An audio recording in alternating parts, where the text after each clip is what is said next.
말씀 한 구절 보시겠습니다. 하나님의 말씀은 하박국 3장 2절 말씀입니다.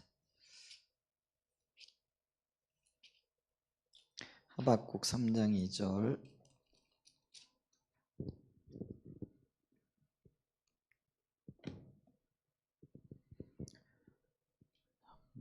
우리 한 목소리로 한번 좀 읽어볼까요? 하박국 3장 2절입니다. 여호와여, 내가 주께 대한 소문을 듣고 놀랐나이다. 여호와여, 주는 주의 일을 이 수년 내에 부응하게 하옵소서. 이 수년 내에 나타내시옵소서. 진노 중에라도 긍휼을 잊지 마옵소서. 아멘. 주님의 이름으로 환영하고요. 또 함께 예배 드릴 수 있어 참 감사하고요. 또 이 시간에 우리가 적은 무리들이 모여 기도하고 예배 드리고 있지만은 꼭 제 마음에 또 제 생각에 작은 부흥이 온 것 같은 그런 느낌이 들어서 굉장히 감사하고 또 기쁨이 있고요. 또 주님 앞에 영광 돌립니다. 참 감사를 드리고요. 오늘 우리 오전에 우리 부흥과 영적인 분별력에 대해서 좀 살펴봤잖아요. 이제 그러면서 이 부흥에 대해서 오늘 저녁에 좀 더 확장해서 좀 보는 것이 필요하겠다. 혹은 제 마음에 그런 소원이 이렇게 들어서요. 이게 부흥이라는 제목을 가지고 오늘 좀 말씀을 나누기를 원합니다. 구약 성경 전체로 볼 때 이게 부흥이란 말이 직접적으로 등장하는 곳은 오늘 우리가 읽은 이 하박국 3장 2절밖에 없어요. 그래서 여러분이 뭐 성경 사전이라든지 검색 사전 검색 어떤 그 뭐죠 앱 이런 것들 통해 가지고 구약 성경에서 부흥 이렇게 치잖아요. 그러면은 아마 하박국 3장 2절 요 구절이 이렇게 딱 떠오를 거예요. 근데 이 오늘 하박국 3장 2절에 사용되어져 있는 이 부흥이라는 단어는요. 히브리어로는 하야라는 그런 어떤 단어인데요. 근데 이 하야라는 단어는요.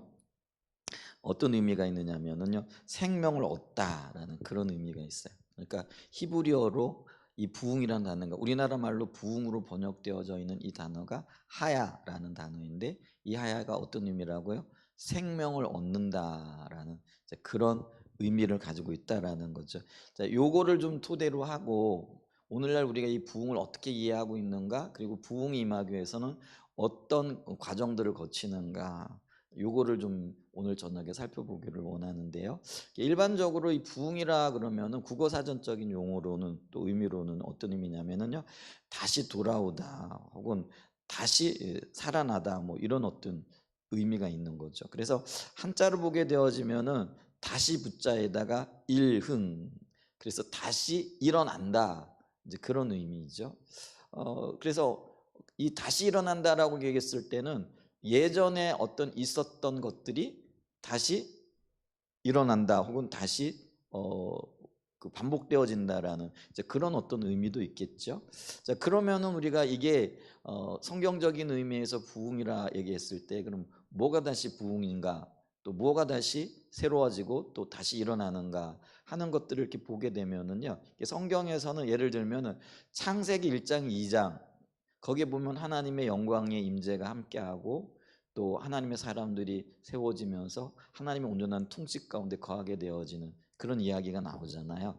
이제 그러면서 이제 창세기 3장에 가면은 이제 인간에게 죄가 이렇게 들어오게 되어지는데, 그러면 이 부흥이라는 의미는요, 생명을 얻는데 어떤 상태로 다시 돌아가느냐면요, 창세기 1장과 2장의 상태로 돌아가는 거예요. 주님이 통치하시고 주님이 그 창조하신 그 피조물들을 하나님의 사람들을 통해서 온전히 다스리고 또 그 하나님의 사람들은 하나님과 온전한 교제 가운데 있는 그런 상태인 것을 의미하죠. 그러면 이제 이게 신약 시대의 이 부흥을 이해할 때는요, 우리가 이 오순절날 임했던 사도행전 2장에 보면은요, 강력하게 임했던 성령의 역사가 있잖아요. 이제 그게 이제 어떤 의미에서 보면은 성령이 그 백성들에게 임하심으로써 온전한 통치가 이루어지고 하나님 나라가 강력하게 전파되어지는 그런 기점이 되어지는 게 오순절 마가의 다락방의 성령 임재의 사건이잖아요. 그걸 우리가 오순절 사건이라 이렇게 얘기를 하는데, 그럼 이제 신약적인 의미에서 보면은 부흥이라는 거는 어떤 모델이 있어야 되잖아요. 그러니까 성령이 오셔서 그 하나님의 교회 혹은 하나님의 백성들을 온전한 통치로 이끄시고, 또 하나님의 그 영광이 그 무리들 가운데뿐만 아니라 열방 가운데로 혹은 세상 가운데로 퍼져나가게 되어지는, 그게 이제 부흥의 의미가 되어질 수 있다라는 것이죠. 자, 그랬을 때 이런 것들을 토대로 부흥을 정의해 보게 되어지면은 하나님의 생명이 하나님의 백성들에게 강력하게 부어지는 것, 이걸 가리켜서 부흥이라 이렇게 얘기를 하죠. 그래서 이제 영어로는 이 부흥을 리바이벌 뭐 이렇게 표현하기도 하잖아요. 그래서 세잔했던 것들이 다시 일어나 또 다시 일어남으로 힘을 얻게 되어지는 거다, 이런 거죠. 그래서 이걸 이제 사전적으로 다시 정리를 해보게 되어지면은 과거에 있었던 축복이나 혹은 하나님의 영광이 과거에, 그러니까 구약에서 보게 되어지면, 아니면 이제 우리의 어떤 모형인 거죠. 창세기 1장과 2장의 사건. 그리고 하나님께서 새 하늘과 새 땅, 이거를 이제 우리 가운데 다시 주실 텐데, 그러면은 이 새 하늘과 새 땅이 궁극적으로 그 묘사하고 혹은 궁극적으로 인도하려고 하는 게 어딘가 했을 때, 그게 사실은 창세기 1장 2절, 1장 2절이 아니라 1장과 2장의 모습이 되어질 거라는 거죠. 물론 뭐 완벽하게 그때로 돌아간다라는 의미가 아니라 그때 있었던 하나님의 온전한 통치와 또 하나님의 역사, 그리고 그 창조 세계의 온전한 그 하나님과의 교제 가운데 있는 그 상태를 얘기하는 거죠. 그게 어떤 면에서는 역사적으로 있었던 가장 행복했던 시기일 수 있겠죠. 그 시기로 돌아가는 것, 돌이켜지는 것, 이걸 이제 의미할 수 있겠다라는 것이죠. 그래서 하나님의 영광이, 하나님의 임재가 다시 한번 그 백성들 가운데 충만하게 임하고 온전한 통치가 이루어지는 것을 말한다라는 거죠. 그래서 이것은 이 부흥이란 말이 사용되어질 것은 없었던 것이 새로 시작되는 것이 아니고요. 기존에 있었던 것, 근데 그 있었던 것들이 쇠락하고 쇠잔하게 되어지고, 어쩌면은 그 뭐죠? 축소되어졌던 그것들이 다시 한번 세워 일으켜지는 그 모든 과정들, 그리고 새로워지는 것들을 의미한다라는 것이죠. 그래서 이거를 이제 우리가 다시 한번 좀 정리를 해보게 되어지면, 이런 것들을 이렇게 토대로 해가지고 오늘날 우리의 신앙과 관계에서 이런 것들을 이렇게 정리해보게 되어지면은, 이게 부흥은 하나님께서 성령님을 대규모로 한 지역이나 한 국가에 부으셔서 교회가 회복되게 하시고 국가가 회복되게 하시는 거죠. 그러니까 그 결과로 사회적인 부분에 이르기까지 이게 선교적인 교회 역할을 감당하는 거죠. 오늘날로 우리가 배우게 되어지면은 이제 그 선교적인 교회의 어떤 역할과 또 모습들이 가미가 되어지는 거죠. 이제 그랬을 때에 우리의 사회 혹은 우리의 문화에까지 영향을 미치게 하는 하나님의 주권적인 역사이다라는 거죠. 이렇게 부흥을 정리해 볼 수 있고요. 물론 부흥의 정의에 대한 여러 가지 이야기들이 이렇게 다양하게 나타나는데요. 어떤 분은 또 이렇게 얘기를 해요. 부흥은 가물어 죽어가는 땅에 큰 비가 내리는 것처럼, 우리 호남 지역에 올해 작년에 굉장히 가물었다 그러더라고요. 그래가지고 이 제한급수가 일어나고, 어떤 섬에는요 그 배로 물을 실어다 놔야 될, 왜냐하면 마실 물이 없으니까요. 그러면 이제 마실 물도 없는데 생활용수나 이런 것들은 뭐 너무나 없는 거죠. 빨래 뭐 이런 것 생각하기도 힘들고요.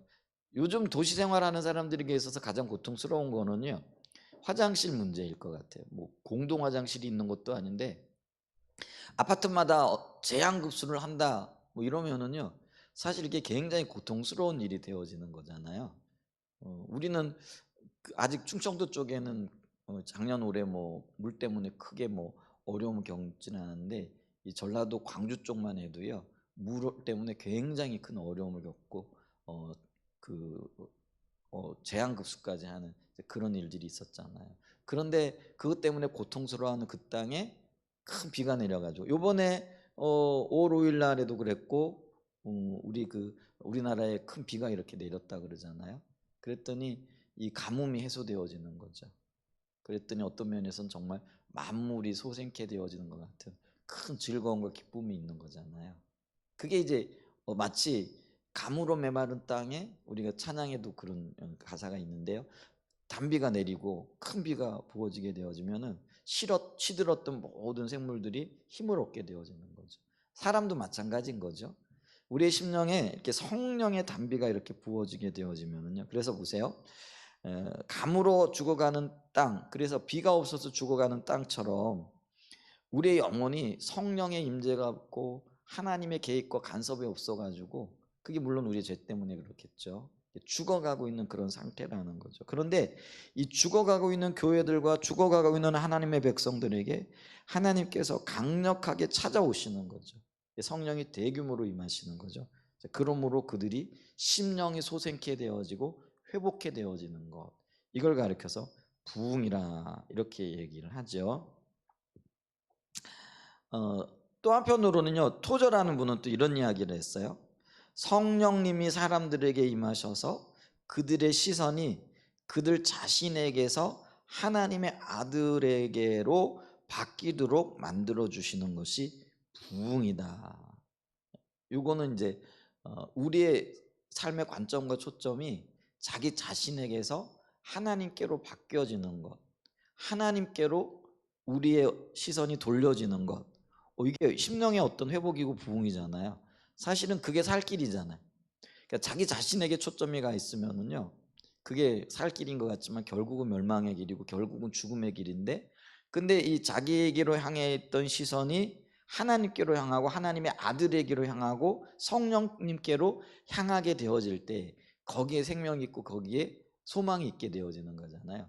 그거를 에이든 토저 같은 경우는요, 예배인가 쇼인가라는 책을 통해서 부흥으로 보고 있다라는 것이죠. 근데 이제 여기서 공통적으로 발견될 수 있는 건 뭐예요? 결국은 하나님이 오셔야 된다는 거예요. 하나님이 오시기 전과 오신 후의 상황 혹은 그런 어떤 그 환경들이 달라질 수밖에 없잖아요. 그래서 하나님이 오셔서 하나님이 주도하시고 계신 어떤 모든 영적인 상태, 또 영적인 상태를 떠나서 우리의 모든 삶의 환경, 이걸 가리켜서 변화된 환경, 이런 걸 가리켜서 부흥이라 이렇게 얘기를 한다는 것이죠. 근데 아까도 얘기했듯이 그래서 여기 보게 되어지면은 오늘 그 하박국의 3장 2절, 이 부흥의 찬양과 부흥의 노래를 지금 하고 있잖아요. 근데 이 하박국이 왜 이런 노래를 하느냐면은 우리가 하박국이 처해 있었던 상황을 너무나도 잘 알죠. 이 나라가 지금 그 외압을 받게 되어지고 전쟁의 그런 소문이 들려오고, 전쟁의 소문이 들려오게 되어질 때에 여러분, 그리고 그것이 얼마나 사람을 피폐하게 하고 불안하게 하고 고통스럽게 하는 거죠. 그리고 실제로 이게 이 하박국 시대에요, 이 하나님의 심판이 임해가지고 바벨론에 의해 가지고 전쟁이 일어나는데, 그 전쟁이 한 번에 일어나는 게 아니고요, 여러 차례에 걸쳐서 일어나는 거죠. 어쩌면 그게 사람의 피를 말리는 이제 그런 어떤 그 것이 되어질 수 있어요. 그냥 우리는 멋모르고 그냥 한번 겪으면은 끝나는데, 전쟁을 한번 겪었는데 죽을 맛이었거든요. 그런데 몇 년 지나가지고 또다시 그 전쟁의 소문이 들려오고 전쟁이 실질적으로 일어나는 거예요. 그걸 또 온갖 우여곡절을 겪어가지고 또 넘겼어요. 그런데 또 몇 년이 지났는데 또 똑같은 일들이 일어나고, 그때 이제 마지막으로 하나님께서 그 백성들을 멸망시키되 철저하게 처절할 정도로 멸망시키는 그런 일들이 일어나잖아요. 그래서 하나님께서 이 바벨론이라는 나라를 통해서 이스라엘 유다를 멸망시킬 때 1차, 2차, 3차에 걸쳐 가지고요, 단계적으로 그 백성들을 징계하시고 심판하시는, 근데 그 과정 중에 지금 이 하박국이 있는 거예요. 이미 벌써 1차로 침입을 당했고 2차의 전쟁 소식이 들려올 때 그 1차 때 겪었던 그 뭐라 그럴까요? 그 전쟁으로 인한 극심한 두려움, 또 불안, 공포, 이게 더해지는 거잖아요. 이제 그런 상황인데 이 하박국이 하나님 앞에 묻잖아요. 하나님, 도대체 어떻게 된 겁니까? 우리는 하나님의 선민이고 하나님의 거룩한 백성인데 저 불의한 민족, 저 불의한 나라를 통해 가지고 우리를 심판하고 징계하신다라는 것이 말이 됩니까? 하고 이렇게 물어보잖아요. 그랬을 때 우리가 그 유명한 말씀, 오직 의인은 믿음으로 말미암아 살리라. 뭐 그거 너 상관할 거 없어. 네가 믿음이 있느냐? 그럼 너는 믿음으로 살 거야. 나만 신뢰해. 이렇게 말씀을 하시잖아요. 그래서 이 여러 가지 의문 가운데서 그 하나님의 음성, 하나님의 응답을 듣고 난 다음에 이 그 하박국이 하는 노래죠. 이게 3절에 보면 이게 하박국의 노래 혹은 하박국의 기도라는 거죠. 그래서 절망 중에 하나님을 향하여 부르짖어 기도하는 내용이 오늘 읽은 본문의 말씀이라는 거죠. 여호와여, 내가 주께 대한 소문을 듣고 놀랐나이다. 전쟁 중에도 그 전쟁을 능히 이기실 뿐만 아니라 은혜를 베푸실 만한 충분한 권능과 능력이 있는 분이라는 것에 대한 믿음으로 반응하는 자에게 하나님이 어떤 은혜와 긍휼을 베푸실 것인가에 대한 그 확신이 하박국에게 지금 생긴 거잖아요. 그랬더니 그 두려운 전쟁보다도 훨씬 더 놀라운 은혜를 베푸실 분이 하나님이라는 거죠. 여러분, 우리가 세상을 바라볼 때 녹록하지 않고 만만하지 않잖아요. 그러나 세상을 이길 만한 그 힘과 능력을 가지고 계신 분이 하나님이신 줄 믿습니다. 그러니까 그 하나님을 향하여 눈을 들고 소망을 갖는 거예요. 그리고 그 하나님이 세상보다도 훨씬 더 놀라운 분이라는 고백을 지금 이 하박국이 하고 있는 거잖아요. 그래서 내가 주의 소문을 들었는데 그 소문이 얼마나 크고 놀라운지 내가 놀라고 놀랍니다. 그러면서 주는 주의 계획하신 그 일들을 속히 이루어 주세요. 이 수년 내에 이루어 주시되 주여 부응하게 하소서. 우리 민족을 다시 한번 회복시키시고 하나님의 선하신 손길로 그 장중에 품어 주셔서 하나님의 선민으로 다시 한번 세워 주십시오. 그러면서 그 기도에 수년 내에 부응하게 하옵소서. 이 수년 내에 주님 영광으로 능력으로 일하십시오. 그러면서 탄원하는 거잖아요. 진노 중에라도 긍휼을 잊지 마옵소서.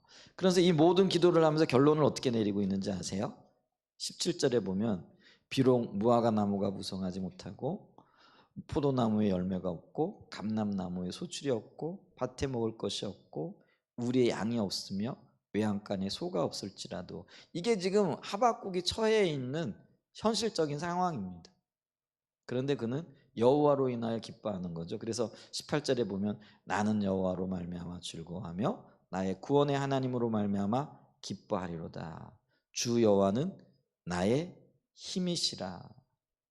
아멘. 주님만이 나의 힘이신 거예요. 다윗도 그런 고백을 하잖아. 여호와여, 나의 힘이 되신 여호와여, 내가 주님을 사랑합니다.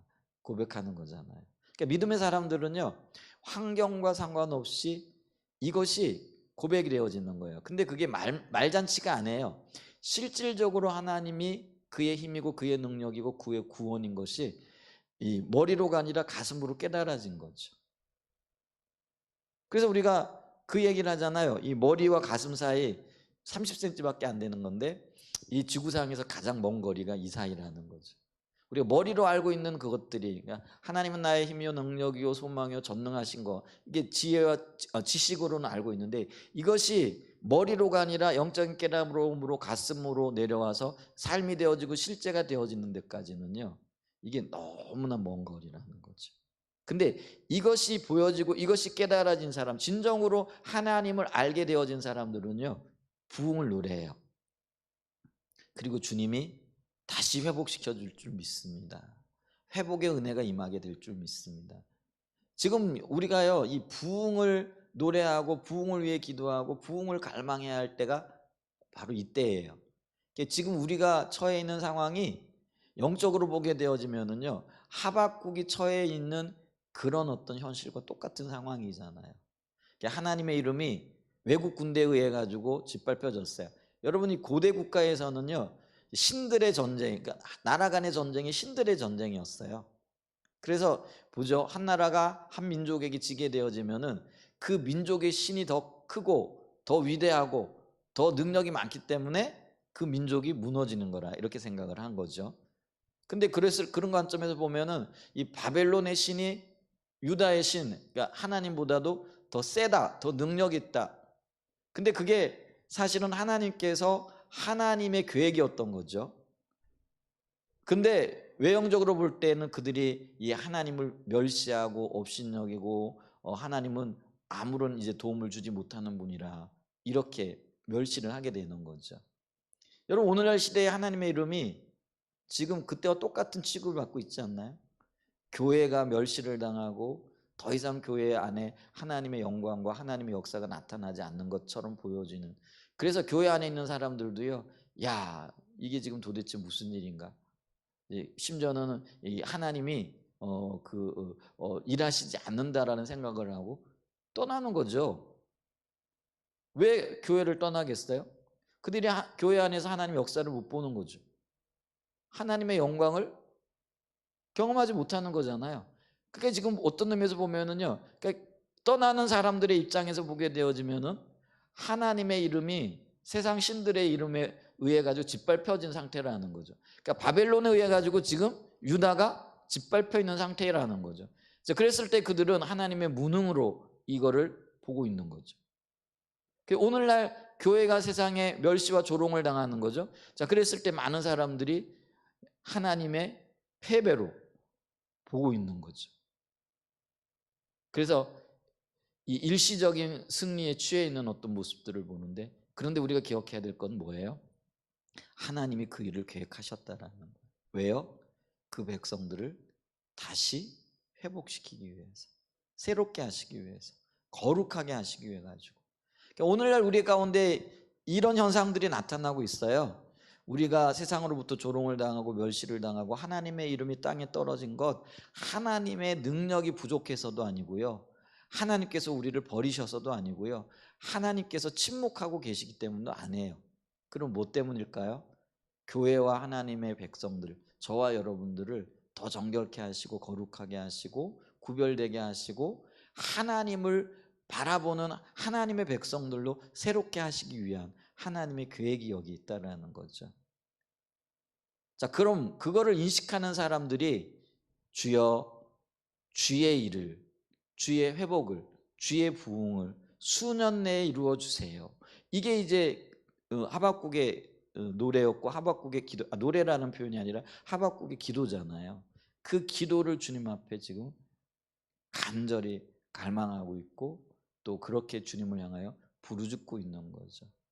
이 하나님의 영광을 본 자, 혹은 그 수많은 의혹과 의문들 가운데 오직 의인은 믿음으로 말미암아 살리라는 하나님의 음성, 하나님의 빛이심, 하나님의 깨달음을 입었던 하박국이 주님 앞에서 드리는 기도가 이거라는 거죠. 자, 그럼 우리가 이 시대 가운데 하나님 행하심을 보면서 주님이 우리를 어디로 이끌기를 원하고 계신가? 그게 이제 믿음으로, 오직 의인은, 믿음의 사람들은 믿음으로 주님만을 바라볼 것이라라는 그런 주님의 메시지잖아요. 그걸 붙잡아야 되잖아요. 그러면서 우리가 시대를 바라보면서 환경을 바라볼 것이 아니라 이 시대 가운데서 주님이 일하실 그 주님을 기대하고 바라보는 가운데 다시 한번 새롭게 하실 그 주님을 기대하고 그 일이 수년 내에, 수년 내라는 거는 몇 년 있다가 이루어지세요 이게 아니고요, 속히 이루어주세요 이런 의미거든요. 빨리빨리 이루어주세요. 이 마음이 이 하박국 가운데 있었던 것들을 이렇게 보는 거잖아요. 자, 그랬을 때 우리가 지금은요 정말로 이 부흥을 향한 갈망, 열망이 절실하게 필요한 시기입니다. 이 부흥이 뭐예요? 하나님이 다시 돌아오시는 거예요, 한마디로 얘기하면. 그래서 하나님의 생명이, 그리고 하나님만이 맺으실 수 있는 열매들이 풍성하게 맺혀지는 것이다 라고 이렇게 얘기할 수 있다는 거죠. 근데 우리는 이 부흥이 우리 가운데 오게 되어질 때요, 세 가지 단계를 거친다라는 것들을 기억해야 되죠. 그 세 단계가 뭐냐면은, 첫 번째가 인식이에요. 그 다음에 두 번째가 뭐냐면은요, 회개하는 거예요. 그 다음에 세 번째가 중보기도의 단계예요. 그러니까 인식이라는 게 뭐예요? 우리가 주님을 떠나 있고 그 떠난 결과로 하나님이 진노하심으로 하나님이 생명에 거쳐 있다라는 거예요. 그러니까 하나님이 생명에 거쳐 있는 그 일들이 얼마나 급박하고 얼마나 놀랄만하고, 그러니까 보잖아요. 예를 들면은 욥이, 물론 하나님이 허락하시기 때문에 임하셨던 어떤 처참함이잖아요. 그래서 사단이 시험을 할 때에 욥의 그 재산과 심지어는 자녀들과 그 모든 것들을 치고, 또 그것도 안 되니까 어떻게 하죠? 그 욥의 몸을 치잖아요. 그랬더니 욥이 피부병이 나가지고 얼마나 힘들었는지. 그 얘기가 생각나니까 우리 그 교회 우리 주일학교 아이 중에 그 아토피가 이렇게 너무 심해가지고 지난번에 제가 보고 깜짝 놀랐어요. 그래서 아니 이 아토피가 얼마나 심한지, 아이의 피부가 얼마나 이렇게 부드럽고 이뻐요. 근데 어느 순간에 보는데 마치 뭐죠 이게 이게 뭐죠? 이게 너무나 거칠어 있고 너무나 이게 하더라고요. 그래서 제가 깜짝 놀라서, 아니 이게 지금 기도해야 될 때인데 기도하지 않고 있다고. 근데 부모가 안 왔어요. 그래서 그 형제에게 기도하게 하라고, 기도해라고. 애를 이 정도로 내버려 두면 어떻게 하느냐고. 기도해야만이 나을 수 있는. 저도 그 마음이 생기더라고요. 우리가 함께 기도하고 이렇게 회복이 되어져야 될 그런 절박한 필요가 이렇게 있잖아요. 이렇게 기도해야 돼요. 그게 갑자기 생각이 났는데, 어쨌거나 이 욥이 피부병이 생겨가지고요. 이게 온 몸이 너무나 가렵고 고통스러운 거죠. 그래서 고통스러운 것을 잠시라도 달래보려고 길에 떨어져 있는 기와장을 주워가지고 온 몸을 긁고 있는 거예요. 그러면 피가 낭자하겠죠. 그런데도 시원함을 못 느끼는 거예요. 근데 욥이 처해 있는 이 상황을 보고 친구들이 와가지고요, 할 말을 잃었고요. 보니까 일주일 동안을 말을 못했더라, 이렇게 얘기를 해요. 얼마나 처참한 건지. 근데 여러분 보세요.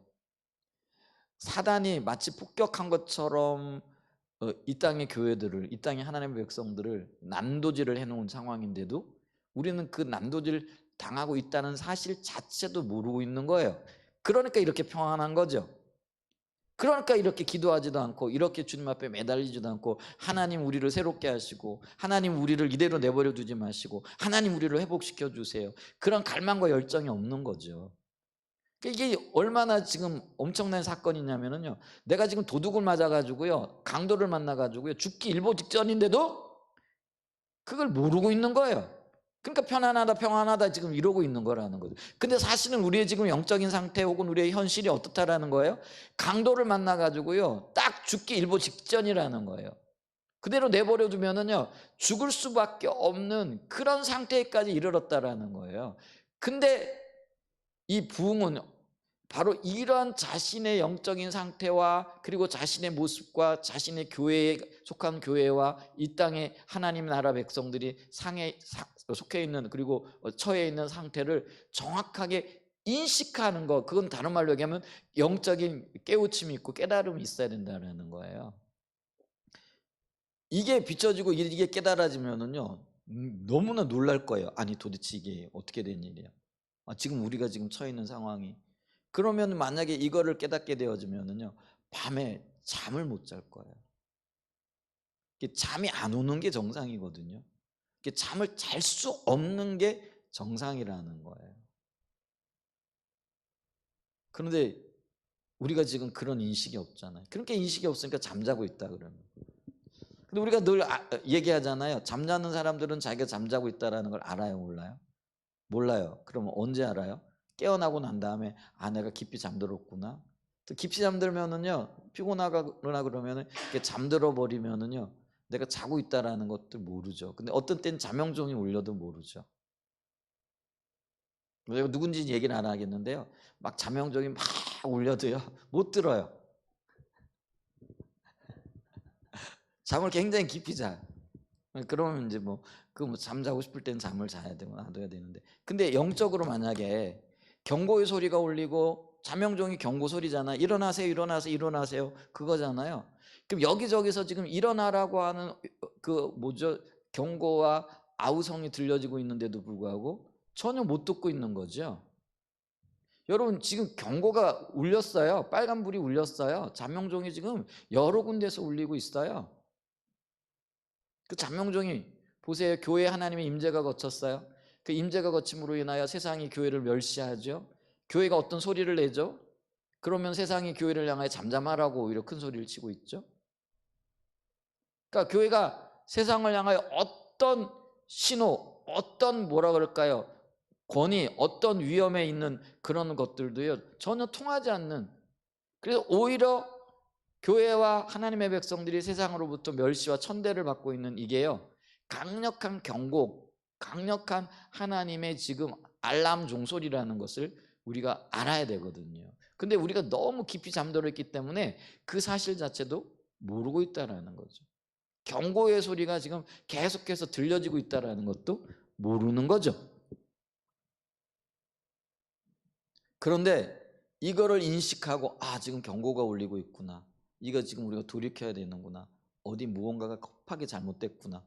이런 것들을 깨닫는 것, 그게 인식이라는 거죠. 자, 이렇게 인식하게 되어지면은요, 어떤 현상들이 나타나게끔 되어지느냐 하면은요, 절박하게 회개하고 절박하게 은혜를 구하고 절박하게 주님 앞에 설 수밖에 없는 거예요. 깨달음이 먼저 있어야 되겠죠. 우리 안에 하나님의 생명이 없는 것과 생명이 거친 것과 하나님의 떠남으로 인하여 당하고 있는 그 수많은 그 멸시들과 천대들과 이런 것들이 있죠.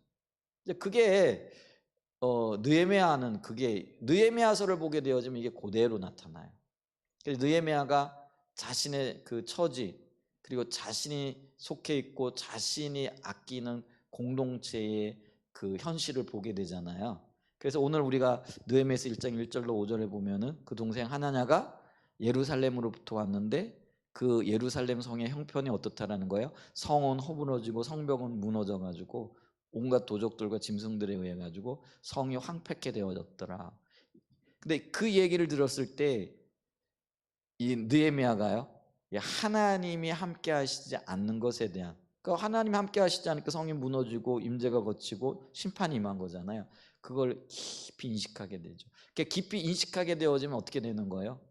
그것 때문에 하염없이 우는 거예요. 그리고 수일을 금식하면서 은혜를 구하여 나가는 거죠. 여러분, 이게 회개예요. 인식한 사람은요, 제대로 인식한 사람은요, 울며 기도하며 은혜를 구하여 나가지 않을 수가 없다라는 거예요.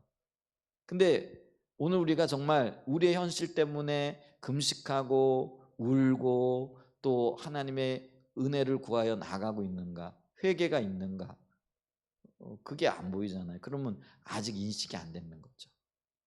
인식하게 되어지면은요, 울 수밖에 없는 거예요. 그래서 이걸 좀 거꾸로 보게 되어지면은요, 회개하며 주님의 은혜를 구하고 민족의 죄악과 우리 교회의 죄악과 내 자신의 죄악을 가지고 정말 애통하는 마음으로 주님 앞에 서는 그런 삶의 모습과 자세와 태도가 없다라 그러면은 아직 우리 안에 우리의 죄악으로 인한 하나님의 징계와 심판, 또 하나님의 떠나심으로 인하여 피폐케 되어져 그 삶을 제대로 인식하지 못하고 있는 거죠. 근데 인식하게 되어지면 어떻게 한다고요? 옷을 찢고 죄를 무릅쓰고 뒤집어 쓰고 금식하며 기도하게끔 되어져 있다라는 거죠. 성경에 그게 일관된 패턴이에요. 성경에 보면은요, 열왕기를 읽어보거나 역대기를 읽어보거나 아니면은 느헤미야서를 읽어도 그렇고요. 우리 새벽에 지금 에스더서를 읽고 있는데도요, 에스더서도 그런 거죠. 모르드게가 위기를 당하는데 그 위기가 뭐냐, 민족이 몰살을 당하게 된 거죠. 그 위기를 모르드게가 인식하니까 어떻게 하는 거예요?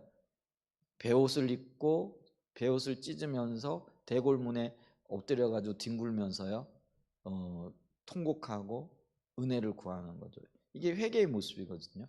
구약에서요, 옷을 찢는다라는 거는요, 회개예요. 그리고 난 다음에 죄를 뒤집어 쓰면서 금식하면서 기도하는 거잖아요. 그러니까 에스더가 금식하고 기도하고 모르드게와 모든 유다인들이요, 금식하면서 하나님 앞에 나가는 거죠. 살려달라고. 그러니까 주님만이 생명이고 주님만이 살리실 수 있는 능력이 있는 거잖아요. 그러니까 인식이 되면은 회개하게끔 되어지는 거예요. 그리고 난 다음에 하는 일이 뭐예요? 주여 은혜와 긍휼을 베풀어 달라고. 그게 사실은요, 하나님의 그 의도예요. 주님이 고난을 주시고 주님이 우리의 삶에 피폐함을 더하시고 또 주님이 우리를 징계 가운데 내몰아내시는 거는요, 징계 자체가 목적이 아니고요, 우리를 새롭게 하시기 위함이잖아요.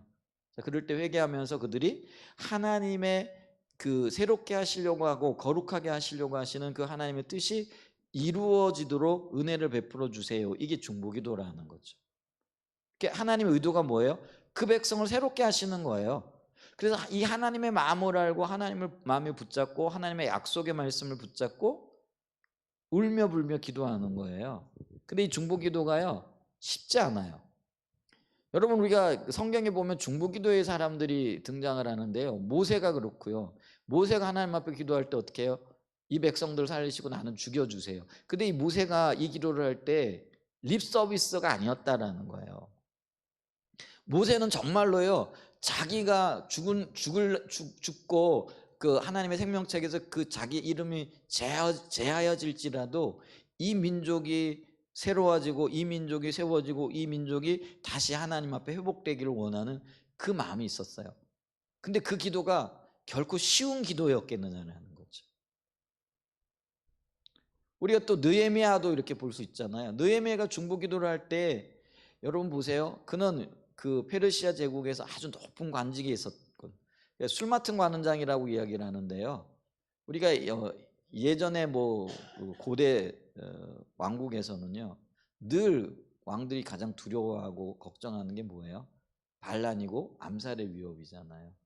그러면은 있잖아요, 언제 제일 암살이 용이하냐면은요, 잔치할 때, 술 마시고 놀 때, 마음이 풀어질 때잖아요. 그래서 이 그 술 맡은 관장들을 세울 때, 그러니까 그 사람은 어떤 사람이냐면 왕이 가장 신임할 만한 사람인 거예요. 믿을 만한 사람인 거잖아요. 음식 같은 거. 우리 가끔 사극 보면은요, 음식에 저기 뭐야 수락관 나인들을 위협하거나 아니면 유혹해가지고 왕의 음식에 독 타는 거 이런 경우 많잖아요, 그죠? 그래서 여러분 그 보면은 꼭 내시들이 왕의 음식을 먹기 전에 은수저 혹은 은 가지고 독이 들었나 안 들었나 이런 거를 검시하잖아요. 근데 그 사람을 가장 믿을 만한 사람으로 세웠겠죠, 그죠? 그러니까 이 술 맡은 관원장이라는 거는 왕의 가장 최측근으로 가장 총애를 받는 사람이라는 거예요.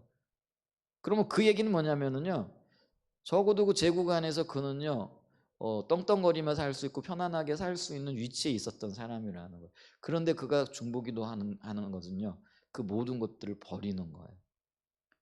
일상의 안락함, 그리고 보장된 자리, 이런 것들이 날아갈 수도 있고 또 순식간에 바뀔 수도 있는 그런 위협과 위험이 있는 거죠. 그러니까 느헤미야가 왕이 물어볼 때 두려워하잖아요. 네가 수심이 없는데 뭐 일이 없는데 왜 얼굴이 수심이 가득하냐. 그랬더니 이 느헤미야가 두려워하는 거죠. 왜냐하면은요, 느헤미야의 마음에 왕 외에 또 어떤 일들을 마음에 품거나 어떤 일들을 계획하는 그것이 왕에게는 마음에 들지 않을 수도 있잖아요. 네가 그런 생각하고 있었어? 네가 뭐 민족을 위하고 뭐 예루살렘을 위하고 뭐 어떤 그런 계획이 있었어? 이런 것이 왕의 마음에 들지 않을 수도 있잖아요. 그럼 순식간에 버림을 당할 수도 있는 거예요. 원래 그래요, 왕이라는 게. 그렇잖아요. 왕이 원래 오락가락하는 사람들이에요. 왠지 아세요? 그들은 늘 교만한 사람들이고, 왜냐하면은 자기를 통제할 사람이 없는 게 그게 왕이잖아요. 한 제국을 다스리고 그 제국의 1인자예요. 그 마음을 거스르면 언제든지 오락가락하는 자들이잖아요. 느부갓네살을 봐도 그렇고요. 우리 성경에 보면 다니엘서에 보면 느부갓네살 왕의 이야기가 나오잖아요. 오락가락하는 사람들이 자기 마음대로 하는 사람이죠. 근데 보세요. 그가 이미 뜻을 정하고 중보의 자리로 나갈 때는요, 그게 에스더처럼 죽으면 죽으리라는 거예요. 근데 그게 결코 쉽지 않아요. 그리고 또 우리가요, 그 신약에 들어오게 되어지면 중보의 사람 유명한 여자 선지자 있잖아요. 그래서 중보 기도자는 선지자의 사명이라고 우리 얘기를 하잖아요. 그래서 안나 선지자는 명백하게 중보 기도의 사람이었는데 여선지자라는 표현을 써요. 그런데 그분은요, 메시아가 오기 전에 그 얼굴을 보기 전에 죽지 않을 것이라. 그래서 메시아를 보기를 위하여 기도하는데요, 그게 하나님 뜻이 이루어지고, 메시아가 온다라는 게 왜 중요하냐면은 이 땅의 회복을 얘기하는 거예요. 그게 부흥이잖아요. 그잖아요. 지금 이 백성들이 목자 없는 양처럼 흩어져 가지고요, 어찌할 줄을 모르고 있는데 목자 대신 메시아가 오는 거예요. 그게 회복이고 그게 생명이고 그게 부흥이잖아요. 근데 그 목자가 올 것, 그 메시아의 얼굴을 보게 될 것이라는 그런 하나님의 뜻, 그게 인식이고 그게 사명이잖아요. 근데 그 사명이 이루어지기까지 그는요, 성경에 보게 되어지면은요, 결혼하고 난 다음에인지 아니면은 뭐 남편이 죽고 난 다음인지 모르겠는데 하여간 64년인가를 기도했다라고 얘기해요. 야, 여러분 말이 쉬워서 64년이지 쉽지 않아요. 여러분 부흥의 역사를 볼 때 우리가 자주 듣는 인물 있잖아요. 이반 루브츠. 그가 13살 때에 하나님의 마음을 알아요. 이 땅에 회복과 부흥으로 임하실 거라는 주님의 그 마음을 알고, 그래서 중보기도로 나아가는데요, 그가 13살에 기도하기 시작해가지고 그 하나님의 부흥이 웨일즈에 임하게 되는데 몇 살 때 임하죠? 26살 때거든요. 여러분 그 어린아이가요 몇 년을 기도했어요? 13년을. 근데 그게 쉬울 것 같으세요? 진짜 쉽지 않아요.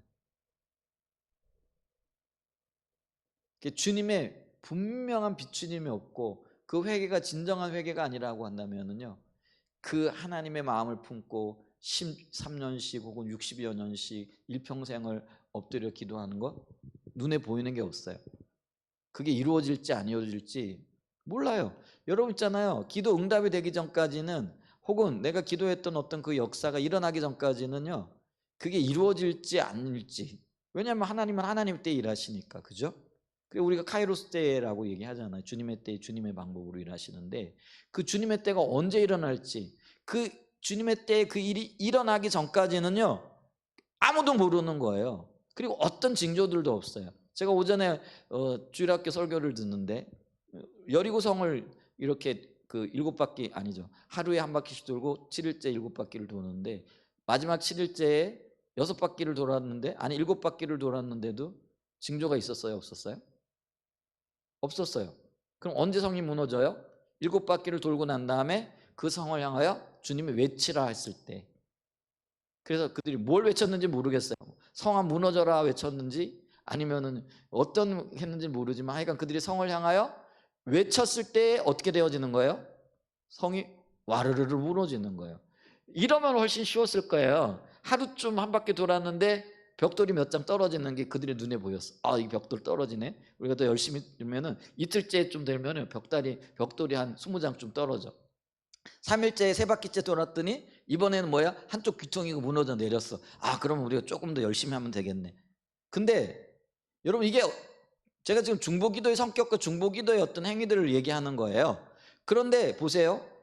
6일 동안 하루에 6바퀴를 돌았는데도 하루에 한 바퀴씩을 돌았는데 아무런 징조가 없어. 7째 날에는 7바퀴를 돌아라 그랬는데 7바퀴에 6바퀴를 돌고 7째 7바퀴를 돌았는데도요 아무 징조가 없는 거예요. 그러니까 하나님의 때에 하나님의 방법으로 성이 무너지는데 그게 7바퀴를 돌고 성을 향하여 외쳤을 때 무너져 내리는 거예요. 그게 하나님의 때잖아요. 근데 그 하나님의 때 하나님의 역사가 일어나기 전까지는요 우리는 아무도 모른다라는 거예요. 그걸 확신할 수도 없고 아니 믿음의 확신은 있겠죠. 주님이 일하실 거라는. 그런데 그거를요 증명할 수도 없고 증거할 수도 없고 아무것도 없는 거예요. 우리가 왜 믿음이 어렵고 믿음의 삶으로 끝까지 버티는 게 어렵는가? 주님이 언제 일하실지 모르는 거예요. 나는 하나님이 지금 일해 주셨으면 너무나 즐겁고 너무나 기쁘고 너무나 감사하겠네. 근데 하나님은 뭐예요? 하루가 지나도 이틀이 지나도 100일이 지나도 1년이 지나도 우리가 한사랑 예전교회가 하나님의 부흥을 위해서 기도해 왔잖아요. 교회가 세워지기를. 1년이 지나고 2년이 지나고 20년이 가까워오는데 뚜렷하게 보여지는 건 없는 거죠. 그런데 그럼에도 불구하고 우리는 여전히 성을 돌아야 돼요. 그리고 기도해야 돼요. 여러분 이반 로버츠에게 야 이반아 너 한 13년만 기도해. 그럼 내가 웨일즈 부흥을 줄게. 이랬으면은요 아무 어려움이 없었을 거예요. 이반에게는요 그게 10년이 걸릴지 20년이 걸릴지 50년이 걸릴지. 그런데 그는요 기도를 하는데 근데 그 기도가 13년째에 응답된 거예요. 근데 그거는 결과론적인 이야기죠. 근데 과정 중에 있을 때는요 알까요 모를까요? 전혀 몰라요. 이게 중보기도의 고충이라는 거예요. 우리가 하나님의 뜻을 가지고 하나님의 은혜를 구하면서 하나님의 뜻이 이루어진다라는 건 알고 그걸 믿음으로 반응하고 기다리는데 그게 언제 이루어지느냐라는 거지. 근데 개인의 삶에서도 그래요. 우리가 어떤 일들 약속을 받았어요. 근데 그 약속을 가지고 부르짖어 기도하지만은 하나님이 언제 이루시겠다라고는 말씀 안 하시더라고요. 근데 다만 기도하라고만 얘기하시더라고요. 믿음으로 기도하고 무엇을 구하든지 내 이름으로 내 뜻대로 구한 것은 그대로 내가 이루리라. 이 약속은 주셨어요. 근데 이 약속의 말씀을 붙잡고 나가는데 이게 내일 이루어졌으면 좋겠는데 조금 더 양보해가지고 모레쯤에는 이루어졌으면 좋겠어요. 근데 하나님의 생각은 다르시더라는 거예요. 내 생각하고는 전혀 다른 거예요.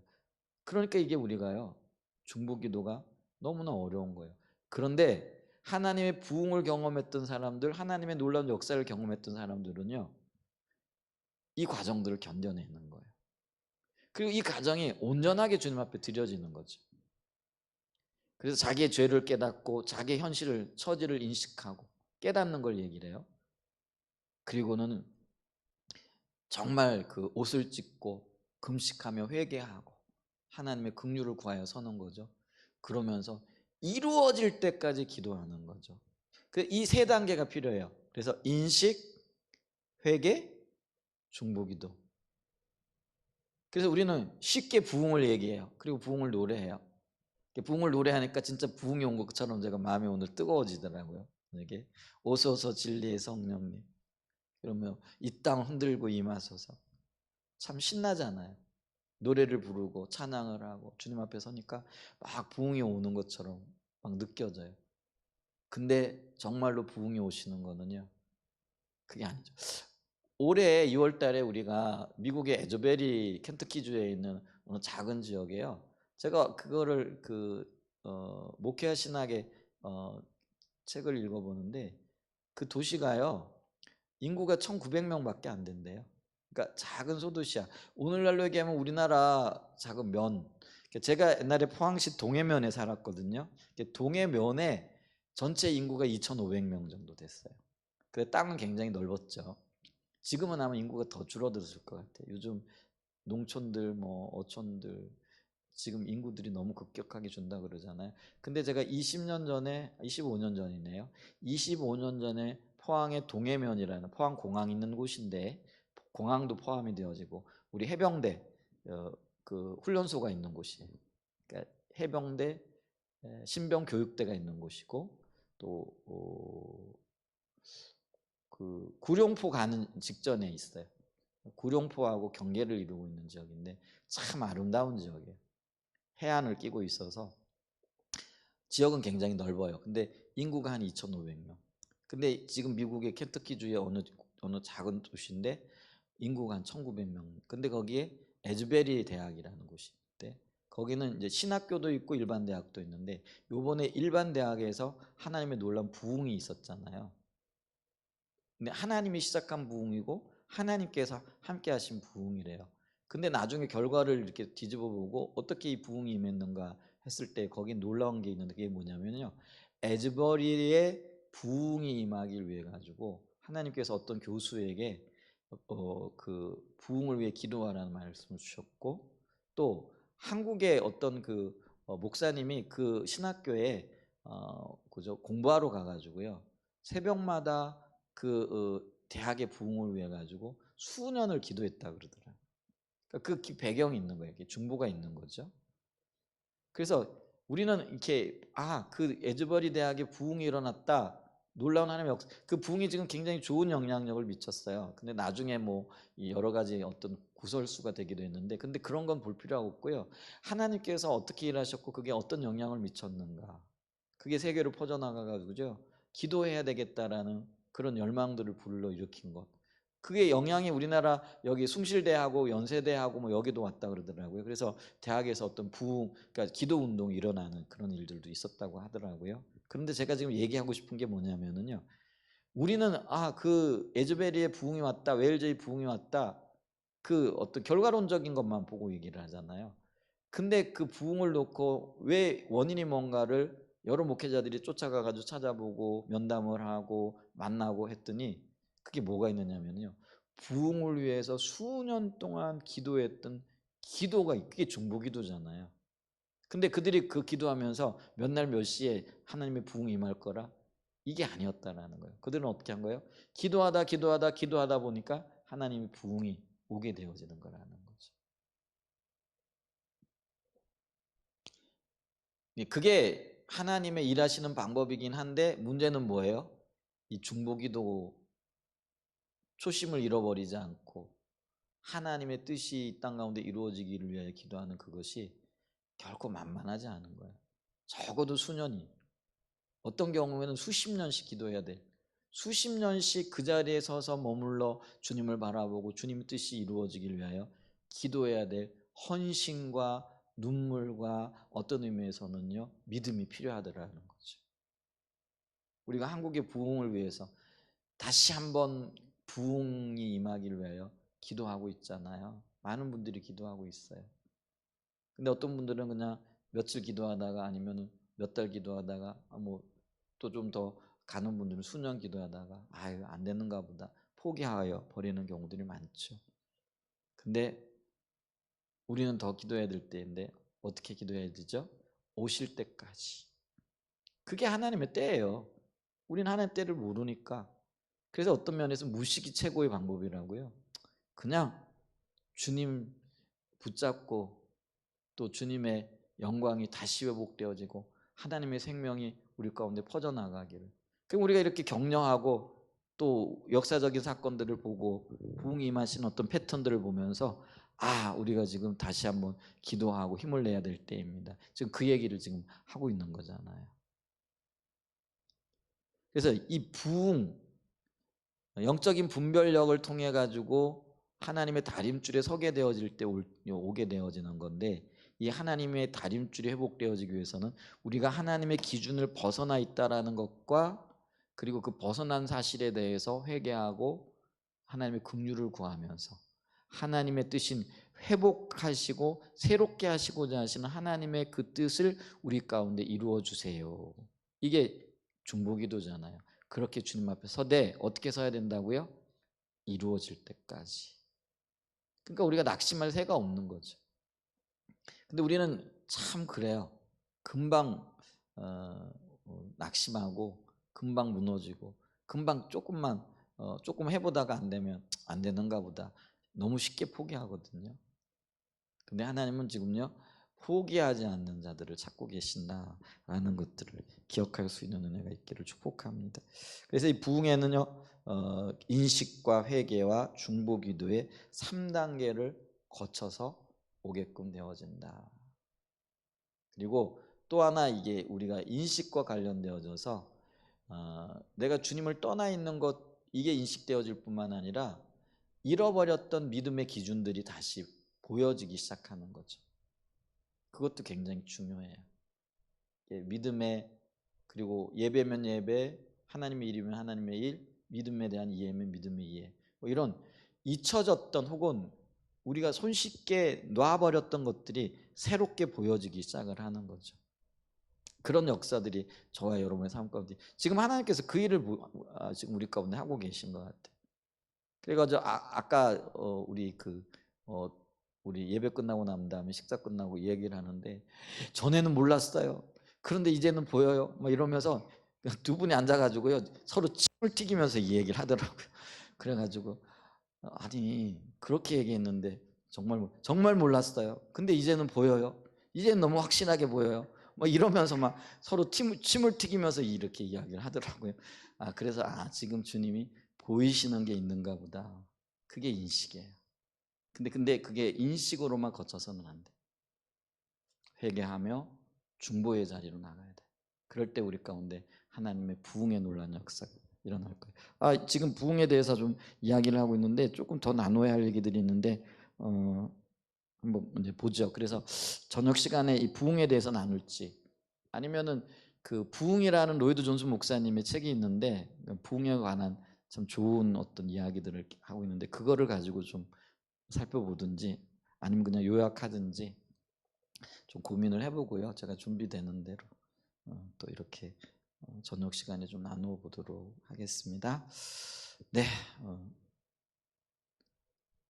말씀 마쳤고요. 우리 좀 다시 한번 좀 기도하고요. 주님, 우리 인식, 회복, 회개, 중보기도 이 자리로 우리를 이끌어 주세요. 이 단계를 거쳐가되 낙심치 않고 끝까지 갈 수 있는 은혜도 베풀어 주세요. 우리 이렇게 좀 기도하며 나가는 시간 갖도록 하겠습니다.